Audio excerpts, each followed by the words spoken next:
1. This room will closely match in appearance the last room of the first adventure, Giant's Travail. In fact, in the adventure, it is supposed to be the same room. The area will look like the end of a snowy box canyon, blocks of stones littered about. Upon the far wall, the party will see a faint image of a dwarven rune on a section cliff face. Written beneath the rune is, "To enter now this sacred door, show thy grasp of dwarven lore." After a dangerous journey up to the top of Mount Sorrow, your party of adventurers has found a hidden entrance to the lair of smoke, the Dracolich. They must make an archway out of the stones in the room. The task is not as easy as it sounds, because each of the nondescript blocks have an invisible graphic on them that is only viewable under direct UV lighting. When the archway is assembled, the DM will press the event button on the remote. This will cause the lights in the room to go out and UV light to turn on. This will last for 8 seconds, and then the normal room lighting and sound will come back. They have done well to construct the archway, but the stones appear not to be in the proper order. She will tell everyone that they each took 1 point of damage for failing to properly assemble the arch. During these 8 seconds of UV lighting, the party will see the formerly invisible graphics glowing bright red. If the archway is put together properly, in simple icons, the 5 steps of the Dwarven Path, which, in its simplest form, is a methodology on how to make a magical weapon. It is highly unlikely that the party will have gotten lucky enough to get all the stones in the correct position on the first try. The players will have to work together to try and remember the current position and facing of each stone so that they can maneuver the pieces while the UV light is off. Once the party has the archway changed to a new configuration, the DM will hit the event button. If done correctly, it should look like the archway. The proper 5 steps are in order: mine the ore, smelt the ore, forge the weapon, sharpen the weapon, imbue the weapon. If the DM sees the arrangement is correct, the party will hear the cracking of rock and then the grinding of rock. Note, each subsequent failure will do 2 points of damage. If the party has not solved the puzzle in 4 tries, the DM will tell them that eventually they were able to open the door. Players will enter the opening in the cliff face to find themselves in the middle of an old mine tunnel. One end ends in a blank wall, while the other is partially blocked by rubble and fallen timbers, which extend about 3 feet from the floor. Above the door is a sign that reads, "Now find you must that sacred ore, and thus the exit shall be yours." This is the way that pilgrims carrying the body of a dead dwarven king would enter and proceed to the holy shrine in the middle of the vast cavern underneath Mount Sorrow, and the party will hear the sound of a distant, distorted female laugh.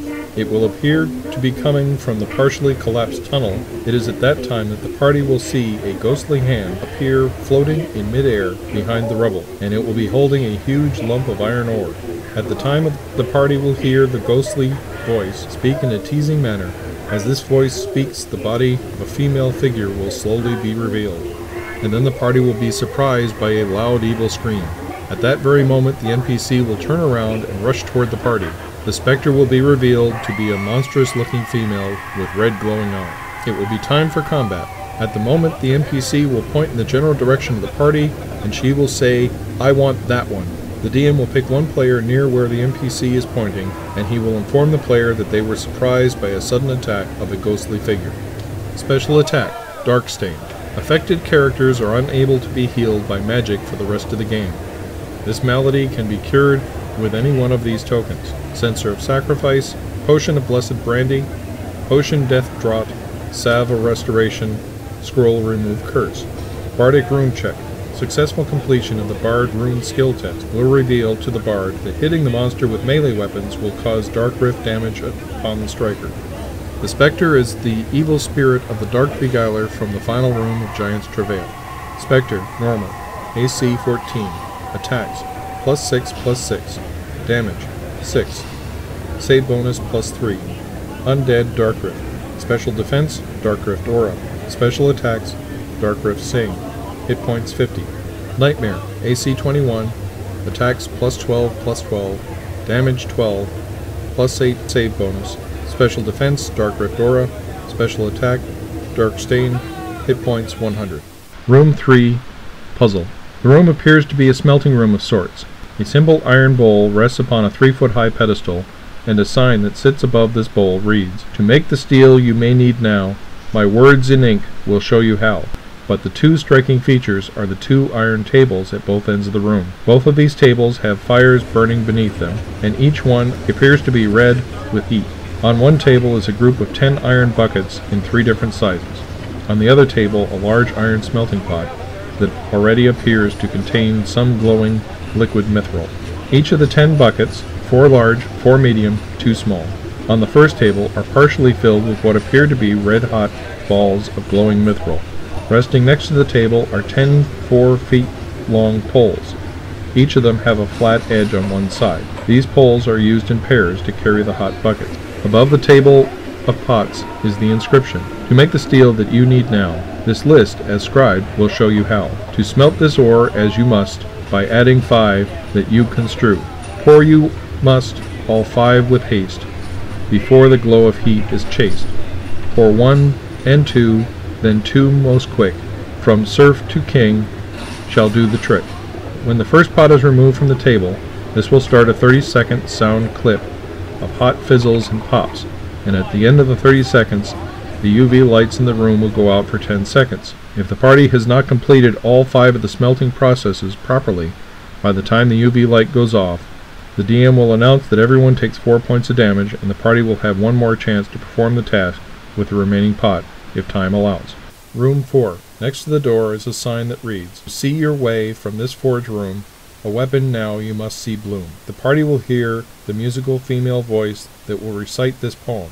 First honor the kings from yesterday, hammers striking in ordered way. Twice you'll go to see this done, the forging magic has begun. And venture back to the present day, course revised you will display. The light of Ulru will then shine bright, there's one last step to end this rite. Strike thrice as one in harmony, except for one, to honor he, whose soul has fled, our mournful kin, his might and wisdom had no twin. The music will produce 12 strong downbeats, then a pause, and 12 more downbeats. There will then be a longer interlude, with the same thing being repeated, 12 beats, pause, and 12 downbeats. Finally, there will be another long interlude, then 3 strong downbeats. The goal of the puzzle is for the party to forge a dwarven holy symbol, a battle axe, striking the anvils in the proper method. The first stanza asks the group to honor kings from yesterday twice, which means the party should start at the 12 o'clock position, the tallest pillar, and go around in a circle of pedestals in a counterclockwise fashion twice. The second stanza says venture back to the present day, which means the party should go back clockwise 2 times. The third stanza says for all the hammers to strike 3 times in unison, except for one hammer, to honor the missing king. The hammer to fall silent is the one that has no twin. That is not the tall one, the starting pedestal, but rather the pedestal at the 5 o'clock position. This pedestal has a rune that does not have a twin within the circle. If the party fails to stay within the musical downbeat parameters at any time, or if they fail to perform the ritual correctly, that something went wrong and they must start the ritual all over. The party must wait for the voice to be done speaking again so that the downbeats can be heard and the anvil struck at the proper time. Room 5. Next to the door is a sign that reads, "To venture forth beyond this door, present a weapon sharpened more." Careful examination of the outer edge of the stone reveals 12 simple icons. The 12 icons are helm, shield, lightning bolt, eagle, tower with a partially raised flag, cave entrance, fangs, sun along the northern horizon with a star above it, drawbridge with a hole in it, battle axe, comet, catapult. They will note something written near its center. To sharpen the blade the proper way, 3 icons turned and thus displayed. A marble statue of a human figure. Around the figure, hanging on the stone alcove, are many types of weapons. A sign above the alcove reads, "To call forth aid to do your task, you turn the wheel and simply ask." When that happens, the statue will awaken, and the first expression it will have is that it is with befuddlement and confusion. After a few seconds of being unable to speak, the statue will pause again and look very confused. It will bow its head in dejection, and then it will slowly raise its face to the party. It will have to look at someone quickly becoming enraged, and grab a quarterstaff off the wall, and it will threaten the party. What appears to be a normal combat. Initiative is rolled, and rounds of combat are concluded. The statue will use the crossbow for its second attack. On the third round, it will select the Morning Star and make threatening motions. The statue cannot be destroyed until the end of the third round, but it will crumble no matter what its condition is at the time. It will then walk slowly back to the pedestal and take a slow bow, and then become rigid in its original position. They must start the wheel so that icon number 5, the tower with the partially raised flag, is at the resting block. They must then turn the wheel in any direction so that icon number 3 is resting block. the bolt, and then the party must turn the wheel back in the opposite direction until the icon number 8 is at the resting block. Morningstar. Room 6. Above the door, the sign reads, "Imbue you must your sacred axe. The proper 4 you must extract." This room is where the party must imbue their axe with magic. To do this successfully, they must visit each wall and correctly pick the proper pedestal. To pick the correct component at each wall the first time, the players will need to recall information posted inside the Storyscape area. East Wall Anointing. The sign reads, "Anoint you must your axe step 1 and pick the oil of Kilgore's son." And the party must decide which of these oils to cleanse their axe, and mime pouring its oil on the axe. Decanter 1 is Warhammer. Decanter 2, Gauntlet, the correct one. Decanter 3, Flame. Decanter 4, Sword. South Wall.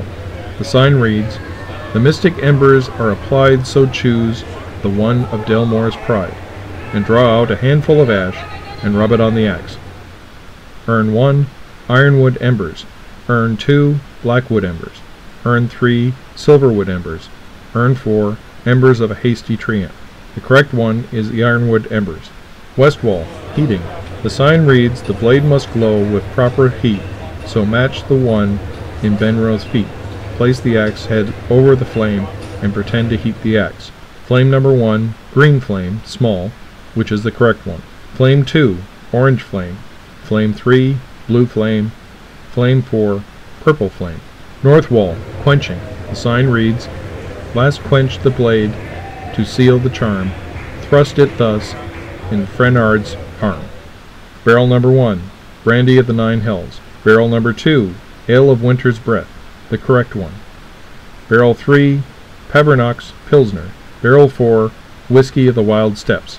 Each time the party fails to solve the puzzle, the DM will announce that they each take 3 points of damage, subject to the maximum of 9 points for the room. Room 7, Puzzle. First, there is a gaping hole in the wall that allows the party to see a large mystic void gate. The second feature in this room is 10 maroon banners. The third feature is a collection of 10 axes. Each of these axes has the single name of a virtue written on the axe head.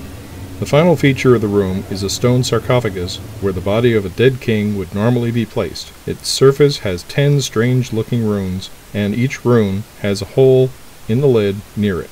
Smoke will speak. "This holy chapel protects you now, vile interlopers, but in 10 minutes' time I shall breach its defenses. Soon you will feel the icy embrace of my unholy breath."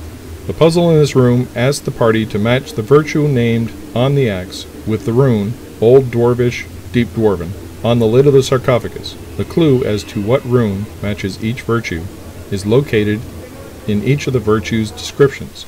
Patience is humility coupled with compassion. This means that the patience rune is a combination of the humility and the compassion runes. Strength, balance must accompany strength. Courage, it lies near resolve in the heart of the warrior. Integrity, this is one with resolve.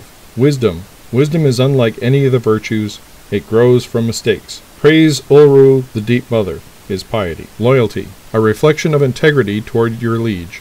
Humility, the most plain can be the most beautiful. Patience, patience is humility coupled with compassion. Compassion, the first trait of a good king. Resolve, the right footing is the key to resolve. The party must start with the compassion rune, as it is indicated in the text that it should go first. From there we should go clockwise around the sarcophagus until all 10 axes are inserted. If the party does something wrong, the DM should wait until they are finished. The DM will tell the person who first inserted the axe that they are struck by a green bolt of energy and they are dead. If the party fails to place all 10 axes by the closing seconds of the room, the DM will tell the party that the room collapses upon them and all are dead.